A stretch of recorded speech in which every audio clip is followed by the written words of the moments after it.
I just need support and consistency and believe honestly.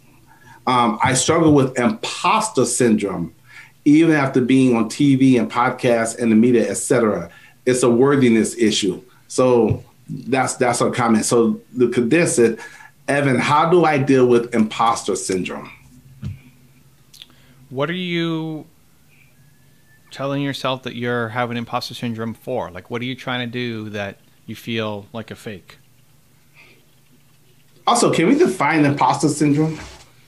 Well, you just feel like you don't belong there. You feel like a fake. You feel like other people you're given too much credit. Other people are way better than you, and you're about to get exposed at some point that, wow, you don't actually know as much as you let on, right? That you look perfect. You look like you have it all figured out. Meanwhile, you have no idea, and everybody else, is better than you in the industry. Some form of that. But that's why I'm curious. Like for Posh, this is Posh, right? Mm-hmm, this is Posh. Yeah. So where do you feel like you have imposter syndrome? What are you trying to accomplish that you don't feel worthy enough for, that other people think you're great? So we can dive into it a little bit more, because we can give generic answers, but I like making it custom. Yeah, I like making this. That's why we do. We want to customize it for you. Come on, Posh. We want to workshop this one for you. That's a good one, because I think this answer right here, if we could workshop this one for you, Posh, I think this is going to serve a lot of people. So Posh, just going a little deeper with that.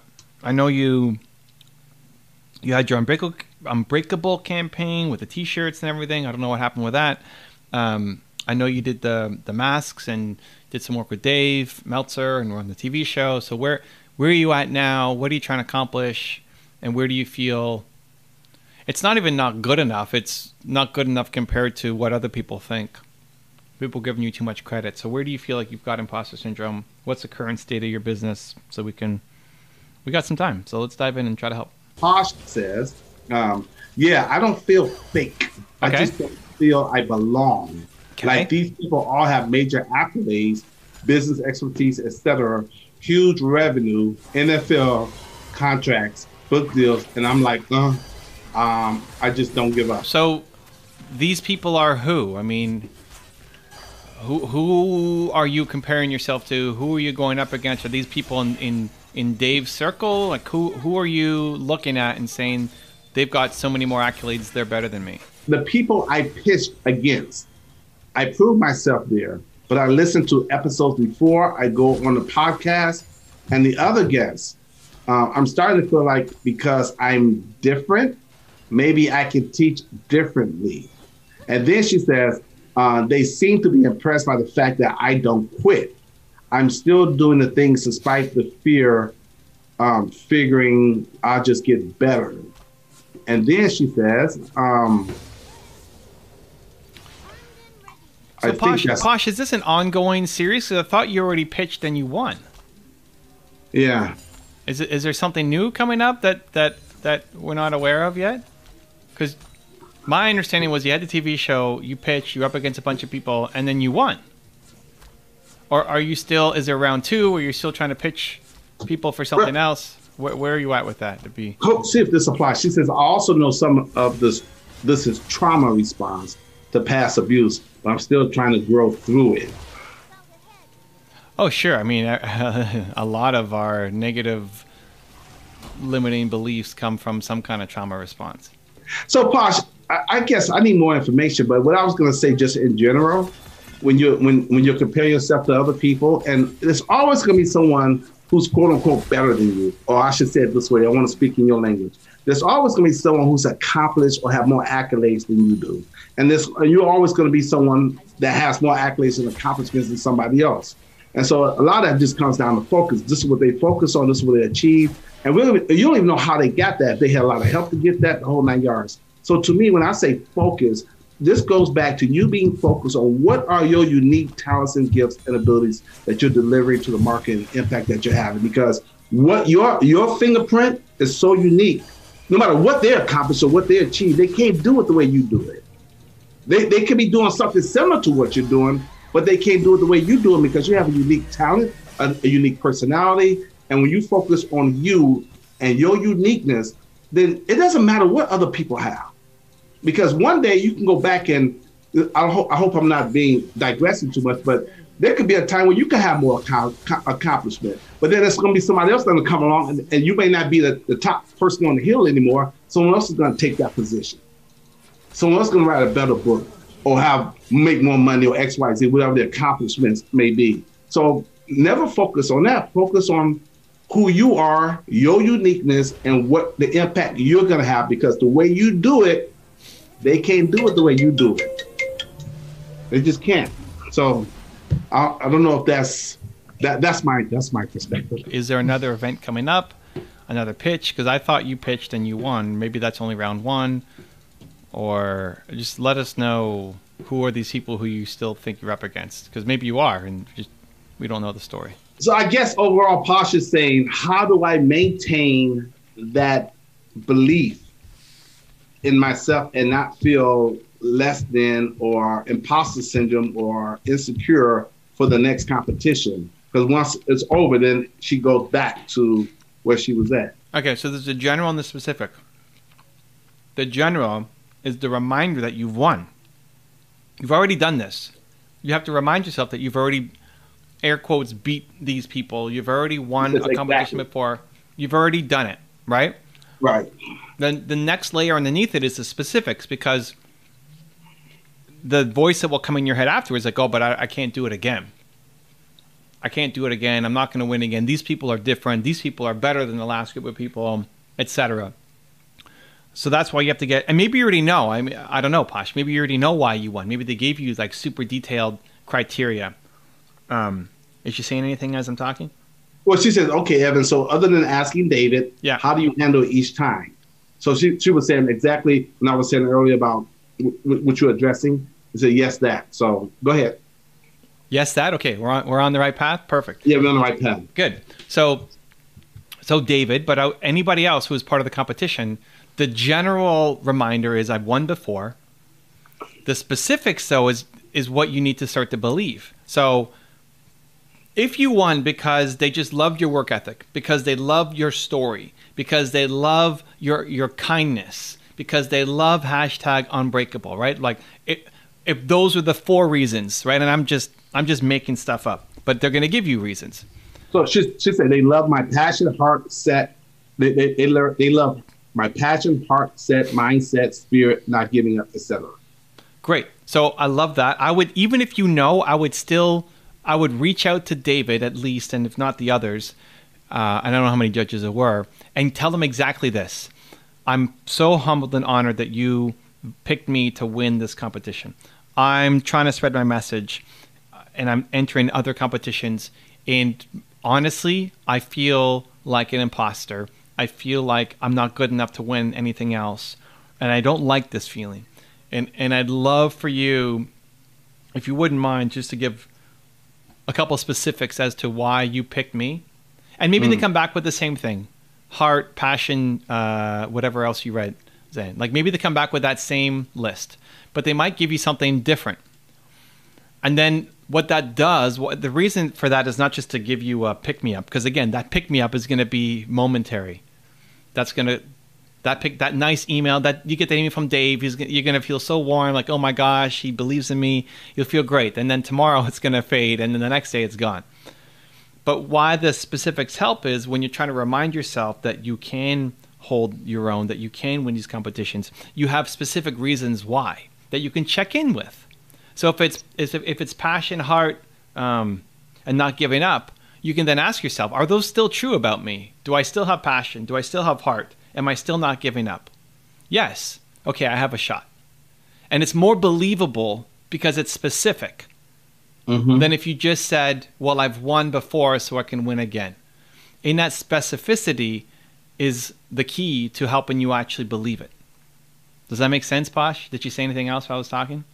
No. But no? Okay. Listen, look, Posh, look, I'm missing, I have a blind spot in this area, obviously. So listen to what Evan is saying. And I think Drew chimed in too, because I just have a different take on things. And I think what they're saying is more applicable, because my thing is, I understand, like in the beginning, you can have doubts or not sure, uncertain, and it's like, okay, I think. But then once you get past thinking, like you did a thing and you did it again and you did it again. So now the thinking goes to like, I feel I can do this. I know I can do this.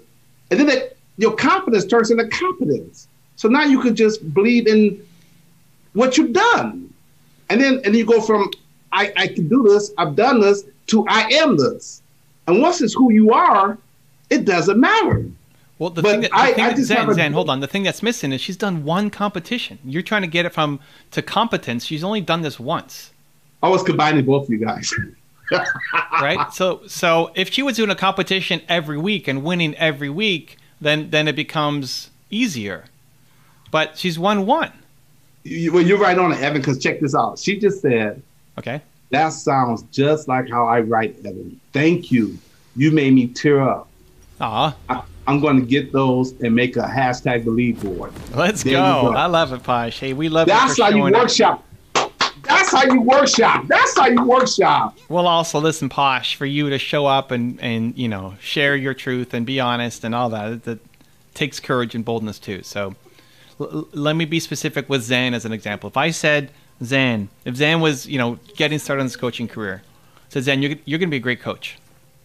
That could be like, oh, Evan thinks I'm going to be a great coach. Okay, well, he's done coaching, so he thinks I can be a great coach. So maybe there's something to this. If he had, you know, self-doubt.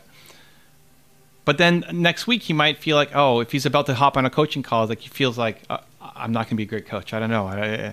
The words that I said once leave. But if I said specific, Zan, you're going to be a great coach. Why? Because you genuinely care about people. Because you're going to give them a space to be themselves and not judge them. Because you've got a mountain of frameworks to help people through. Right? So if I gave those three specifics, then he can go back and when he's in doubt, he can say, are these things still true about me? Do I still have a mountain of frameworks? Am I still going to give people a safe space to share? Do I still deeply care about them wanting to get right? Like, yes, okay, I can do this. So the specifics makes it more believable.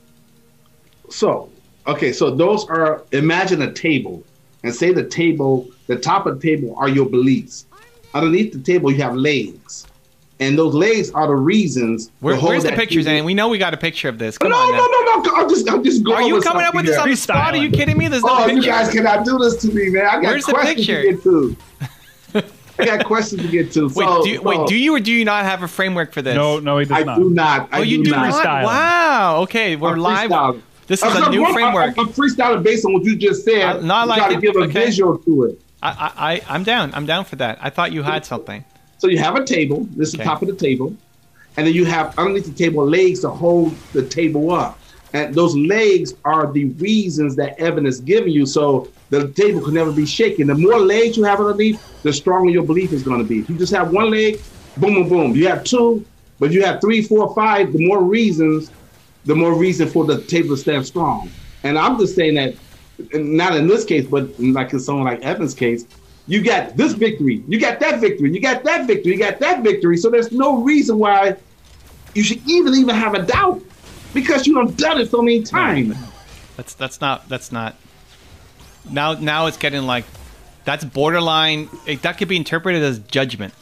Okay, and that's why I said disregard, because in my brain, that's how I work it. If they'll score the touchdown 10 times, and now they're gonna throw the ball to me again for another touchdown, I've got these 10 things to reflect on. I've done it 10 times. Of course I'm gonna do it. So, but it's going. Yeah. So I'm going back to. That's where it gets tricky, because when you say there's no reason for you to feel this, but you still feel this. Right. I'm not communicating. That's why I need to shut up. So I'm not communicating properly. It could be. I'm not communicating. And it could still be just more like. Understanding. If it's being misunderstood or mistook for something else, that means I'm not doing a good job of communicating. So I just need to shut up and try to learn a better way of saying it. Because that's not what I mean. What I mean is that if you have victories or achievements or accomplishments about this particular thing, then it goes from I think, I feel, I know I could do this to I am this. And so all the other stuff goes away because it's part of who you are. Okay, but what if it hasn't gone away? I don't have an answer for that. Well, that's where we're at right now. That's why, guys, listen to Evan. Man, need to shut up. That's why I need to shut up, because he can connect with that better than I can. Because in my brain, if I'm doing an award show, and the first time I did an award show, I was like, let me go work on myself so I can feel comfortable when I meet people doing the sound check and going through the rehearsals, so they can feel like, oh, and I told myself, I would visualize, I've done this before.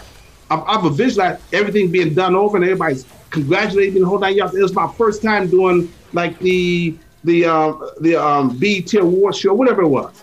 And because I've done so many of them. But then once it's done and it's real to you, you have the experience and you have the confidence. Next time it's like, okay, been here, done that. What's up, guys? Let's go. Right. I don't have the feeling is not there anymore because I've already done it. But that's not what she's experiencing. Well, you said she hasn't done enough of them. Well, that too. But even if you've done a lot, if she does, here's what's gonna happen. If she does 40 competitions in a row, right, and wins half of them or whatever, I mean, it has a decent. I mean, you're not gonna win 40 out of 40 unless you're going up against donkeys, right? I mean, you're gonna lose some, but at least you have a good ratio. Like I said, I'm not communicating very good, so that's just my fault. No. It's not that you're not communicating well. I think I'm not understanding, because understanding is one and word choice is the other. Like, yeah, because even in your mind, based on what I understand about the subconscious mind, it doesn't know the difference in the past or the future, what has happened, what hasn't happened. You can convince your mind that you can live in the future in the present, and you can live in the past in the present. So why not make it it's already done?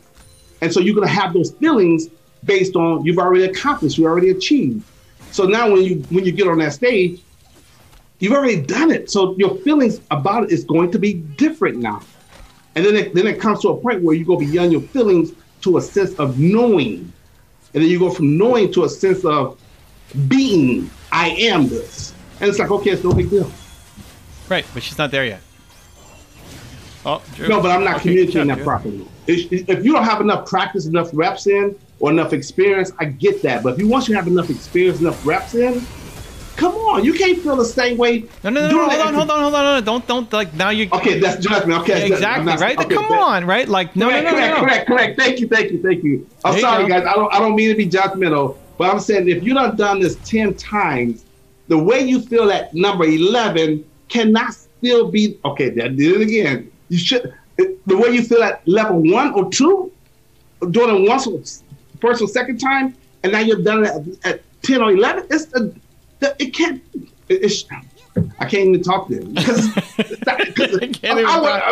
I say is gonna be judgmental, because like you can't feel the same way because this is number 11 as opposed to number 1 or 2.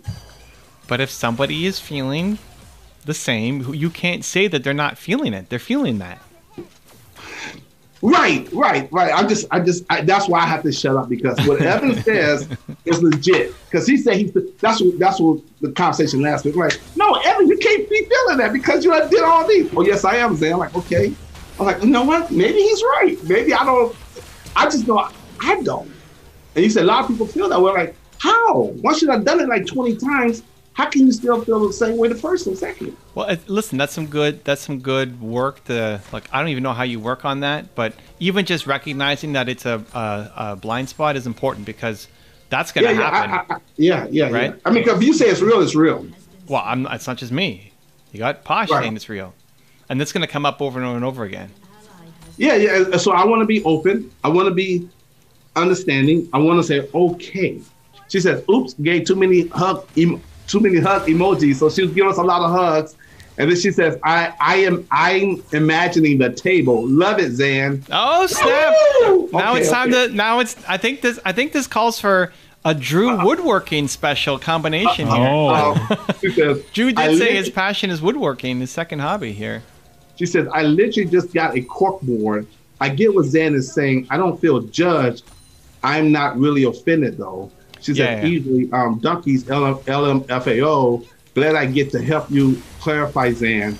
Yeah, I have stuff in my head, and I know what this looks like, but then trying to explain it, it may not come out just right, because I need to work it and finesse it and work it some more, polish it up. Because I don't mean to offend or hurt anyone or seem like I'm being judgmental. I hate that. But You know, and that wasn't for you, Posh. I knew you would be. Posh can handle. Bonnie can handle a ton. Yeah, this has been Evan going back and forth. And Evan helped me say the word Saturday better. Yeah, that was more for Zan to practice on the coaching side. Because I have to get this, because I'm going to be dealing with a lot of people at different levels from different perspectives, and I've got to be able to expand myself in such a way so I can wear their skin better.